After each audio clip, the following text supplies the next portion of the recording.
Alors Dan, je suis très heureuse d'être avec toi aujourd'hui. J'ai connu il y a à peu près 15 ans quand toi comme moi évoluions dans un milieu professionnel un peu différent.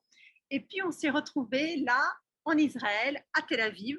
Et donc c'est le premier entretien que je fais en face à face. Donc déjà, merci. En présentiel, de nouveaux mots. Tu as raison. En présentiel, merci de me corriger. De nouveaux mots qu'on ne connaissait pas avant. Alors, tu es Dan Lekovic. Tu as travaillé plus de 20 ans dans les milieux financiers. D'abord en finance de marché au sein d'une société de courtage. Puis, tu as évolué en tant que CEO de différentes boîtes. France Croco, Sophie Lux. Et aujourd'hui, tu es producteur. Alors moi, ce que je retiens et ce que j'ai toujours retenu de toi, c'est ton énergie, ce que tu dégages. Alors ma première question, c'est comment tu es passé de finance de marché à producteur? C'est un long cheminement, mais c'est vrai que c'est toujours la même démarche. C'est une démarche entrepreneuriale.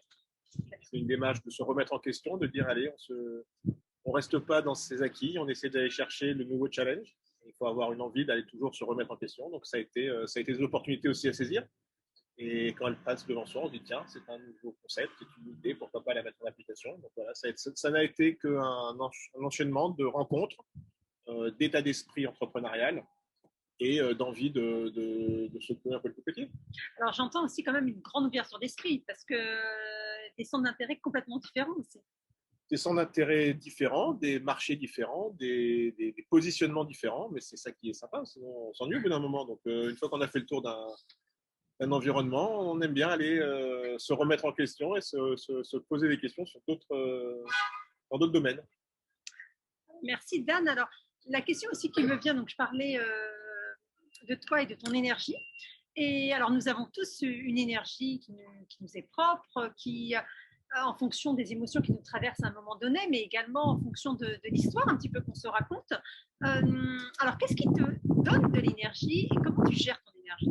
Alors, première énergie qui vient, c'est l'envie de réussir, c'est sûr. De se mettre dos au mur, de sortir de sa zone de confort et se dire ah là, je peux pas me planter, sinon vraiment ça va pas et me plaire et je vais mal le vivre. Donc on se met en danger, on se met dos au mur et puis là on se dit bah, maintenant on n'a plus le choix, faut y aller. Donc si on n'y va pas, on réussira pas et donc il faut mettre toute l'énergie pour réussir. Donc c'est vrai, c'est toujours cette démarche un peu masochiste de se mettre en danger pour pouvoir après en sortir par le haut.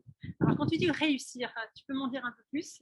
Ah bah ça dépend du chiffre que l'on a. Quand c'est des sociétés financières, c'est d'avoir du chiffre d'affaires. Quand c'est des sociétés d'activité comme aujourd'hui, comme la production, c'est d'avoir des spectateurs ravis et des comédiens ravis. Selon le domaine dans lequel on est, c'est différents indicateurs de réussite, entre guillemets. Ce n'est pas que financier, c'est le plaisir, c'est la satisfaction, c'est l'achèvement, c'est la bonne fin. Il y a plein de ressorts possibles. Mais en tout cas, c'est de toujours se dire, allez, qu'est-ce que je dois faire maintenant pour que ça réussisse, pour que ça marche. Pour que ça marche. Et pour te donner du plaisir. J'entends la notion de plaisir en fait. Et oui. Alors, quand on est écrit de production, on est dans une notion de plaisir. Si on ne prend pas de plaisir, si on ne donne pas de plaisir au spectateur, on ne va pas aller bien loin. Donc, c'est sûr qu'on cherche et la satisfaction, elle est à la sortie de la salle, à la sortie du spectacle. Quand les gens viennent nous voir, alors les comédiens, mais de temps en temps même moi, en me disant merci, j'ai passé un très bon moment, incroyable histoire, incroyable mise en scène, incroyable comédien. Et là, on se dit, bon ben voilà, on sait pourquoi pendant un mois, on avait la boule au ventre. Et maintenant, on est content d'avoir délivré le bébé et les gens sont contents. Donc c'est un vrai plaisir de voir. Alors, tu as parlé de satisfaction et pour avoir travaillé avec toi il y a quelques années, ce que je retiens aussi, c'est tu tient à cœur, c'est la satisfaction des différents partenaires en fait qui sont présents lors justement que ce soit tes actions financières ou que ce soit un acte de production. Je retiens vraiment cette notion de satisfaction de l'ensemble. Il y a la notion de groupe aussi et d'équipe. C'est obligé. Si on veut durer, il faut que tout le monde soit gagnant, il faut que tout le monde avance. Si c'est uniquement pour tirer la couverture à soi, on peut le faire une fois et puis c'est fini. Donc si on veut construire quelque chose de pérenne, si on veut construire quelque chose qui dure, il faut que l'ensemble des gens autour de la table en tirent quelque chose. Alors évidemment, chacun va vouloir en tirer quelque chose de différent. Il faut que tout le monde ressorte avec un sentiment de satisfaction. Donc c'est le gage de longévité, c'est le gage de continuité. Si on ne pense qu'à soi, on va faire un coup, peut-être deux, mais après c'est fini, les gens vont tourner deux. Donc, non, on essaie de monter des partenariats, on essaie de monter des coopérations, on essaie d'amener les gens avec eux et de construire quelque chose ensemble.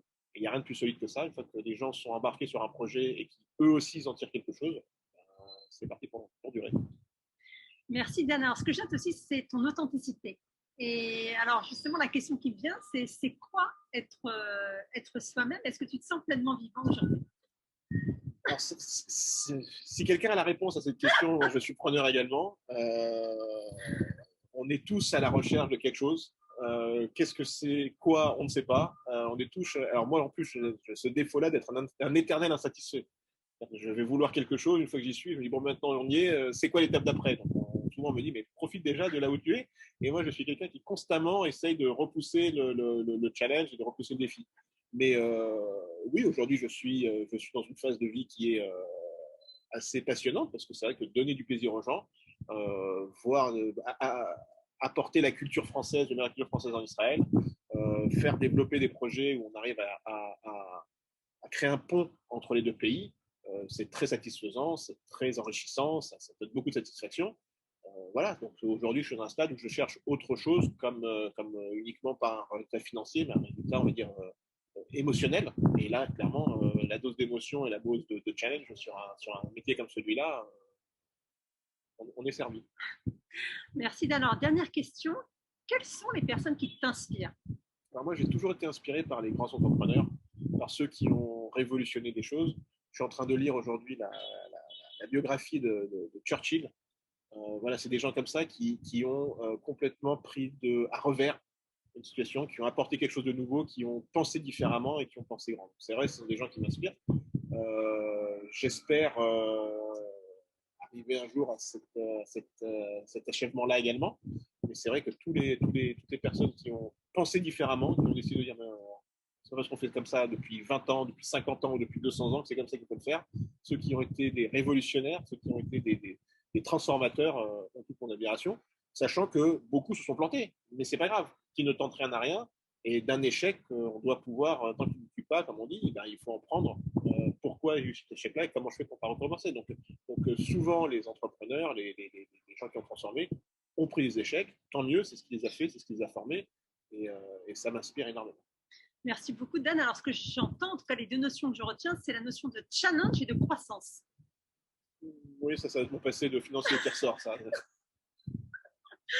Bon, merci beaucoup Dan et à très bientôt. Nathalie. À très bientôt. Merci.